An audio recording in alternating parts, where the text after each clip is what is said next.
Avant de passer à notre tâche d'aujourd'hui, je vous présente les deux situations suivantes. Première situation, dans un stade de football, lorsqu'un enfant joue du tambour, on entend le son émis par le tambour. Comment le son du tambour arrive-t-il à nos oreilles?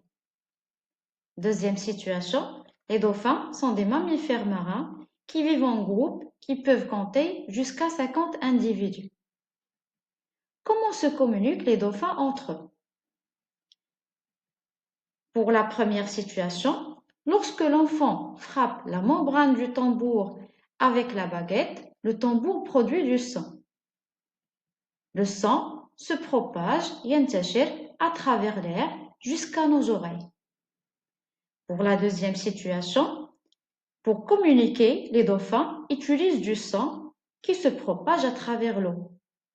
On peut dire que la communication des dauphins passe à travers l'eau.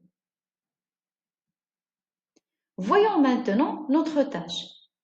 À la fin de cette séance, vous serez capable d'identifier l'émetteur du son, c'est-à-dire d'où vient le son, son origine, qui parle ou qui émet le son, le récepteur du son, c'est-à-dire qui l'entend ou le reçoit, et le milieu de propagation du son, c'est-à-dire à travers quoi il arrive de l'émetteur jusqu'au récepteur.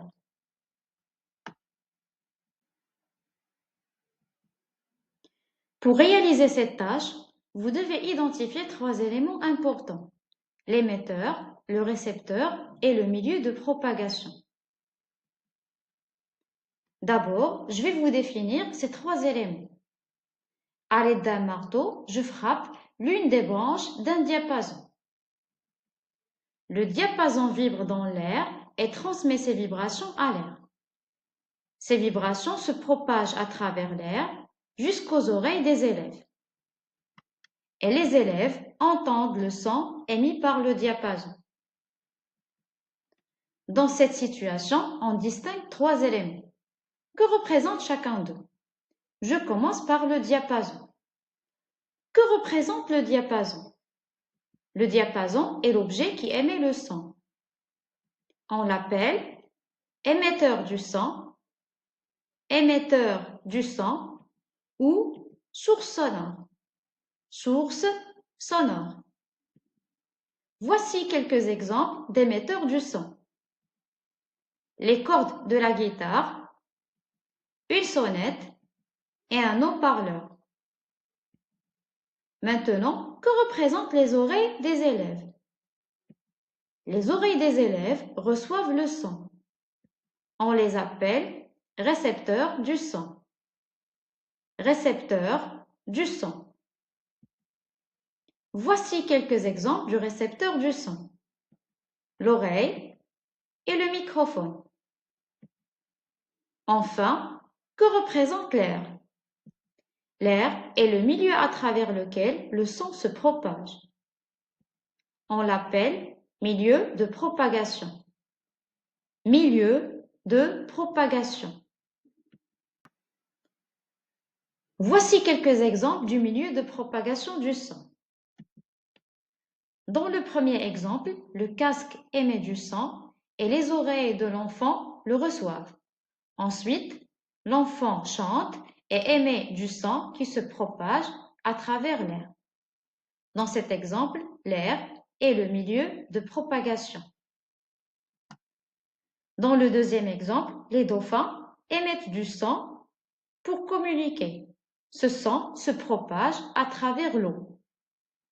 Dans cet exemple, le milieu de propagation du son est l'eau. Dans le troisième exemple, la petite fille émet du son qui se propage à travers l'air, le fil métallique, puis l'air, jusqu'à l'oreille du petit enfant. Les milieux de propagation dans cet exemple sont l'air et le fil métallique. Attention, le son ne peut pas se propager dans le vide, c'est-à-dire en absence de la matière. Ici, je peux me poser la question: de quoi est constitué l'air, l'eau et le fil métallique? Bravo! On a déjà vu que la matière est constituée de particules.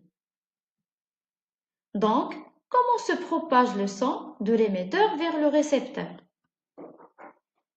Pour que le son puisse se propager d'un émetteur comme les cordes d'une guitare vers un récepteur comme une oreille, elle nécessite un milieu matériel constitué de particules.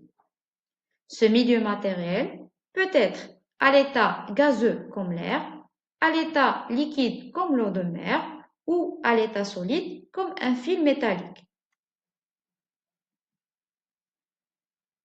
Quand on frappe les cordes d'une guitare, un son arrive à nos oreilles. Alors, c'est quoi le son? Le son est une vibration des particules de la matière. Mais c'est quoi une vibration? Une vibration est un va et vient des particules autour d'une position initiale.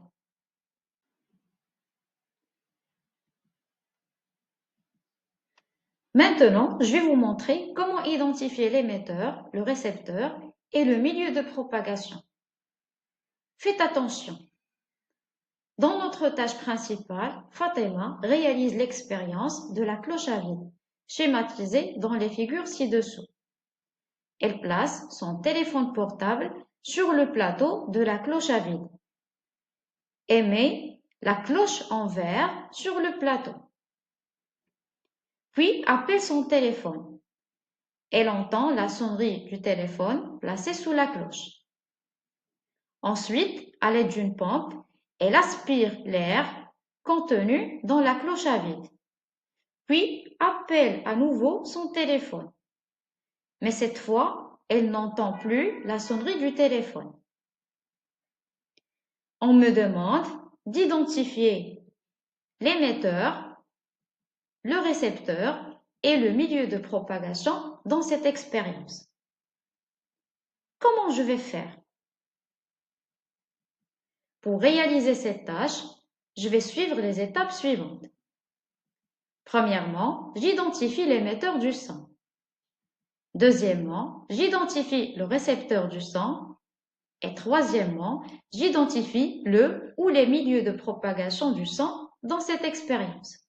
Je commence par la première étape et j'identifie l'émetteur du son. Pour cela, je me pose la question, quel est l'objet qui émet le son? L'objet qui émet le son est le téléphone. L'émetteur est donc le téléphone. Qu'est-ce que je dois faire ensuite? Je passe à la deuxième étape et j'identifie le récepteur du son. Pour cela, je me pose la question, quel est l'objet qui reçoit le son? L'objet qui reçoit le son est l'oreille de Fatima. Le récepteur est donc l'oreille de Fatima. Qu'est-ce que je dois faire ensuite? Je passe à la troisième étape et j'identifie le ou les milieux de propagation du son dans cette expérience. Pour cela, je me pose la question, quels sont les milieux matériels entre l'émetteur et le récepteur du son? Dans la première partie de l'expérience, avant aspiration de l'air, Fatima entend la sonnerie de son téléphone. Entre le téléphone, qui est l'émetteur, et l'oreille de Fatima, qui représente le récepteur, il y a l'air contenu dans la cloche à vide, le verre de la cloche et l'air de l'atmosphère. Donc, le son émis par le téléphone se propage à travers l'air et le verre. Mais dans la deuxième partie de l'expérience, pourquoi Fatima n'entend plus la sonnerie de son téléphone? Après aspiration de l'air, il y a du vide à l'intérieur de la cloche à vide et le son ne peut pas se propager dans le vide. Alors Fatima entend la sonnerie avec de l'air à travers le verre de la cloche, mais pas dans le vide. Les milieux de propagation sont donc l'air et le verre. En résumé, dans notre tâche d'aujourd'hui, Fatima a réalisé l'expérience de la cloche à vide. Elle a remarqué qu'avant aspiration de l'air, elle entend la sonnerie de son téléphone. Mais après aspiration de l'air, elle n'entend plus la sonnerie. On m'a demandé d'identifier l'émetteur, le récepteur et les milieux de propagation du son. L'émetteur, c'était le téléphone, le récepteur, l'oreille de Fatima, et les milieux de propagation, l'air et le verre. Pour synthétiser, je complète le schéma suivant. Dans cet exemple, on me demande d'identifier l'émetteur, le récepteur et le milieu de propagation du son. Pour cela, je suis les étapes que je viens de vous montrer. Première étape, j'identifie l'émetteur. Pour cela, je me pose la question, quel est l'objet qui émet le son? L'objet qui émet le son est le petit garçon. Donc, c'est l'émetteur du son. Deuxième étape, j'identifie le récepteur. Pour cela, je me pose la question, quel est l'objet qui reçoit le son? L'objet qui reçoit le son est l'oreille. Donc, c'est le récepteur du son. Troisième étape, j'identifie le milieu de propagation du son. Pour cela, je me pose la question, à travers quoi se propage le son du petit enfant vers l'oreille?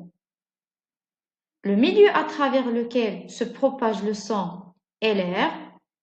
Donc, l'air représente le milieu de propagation du son.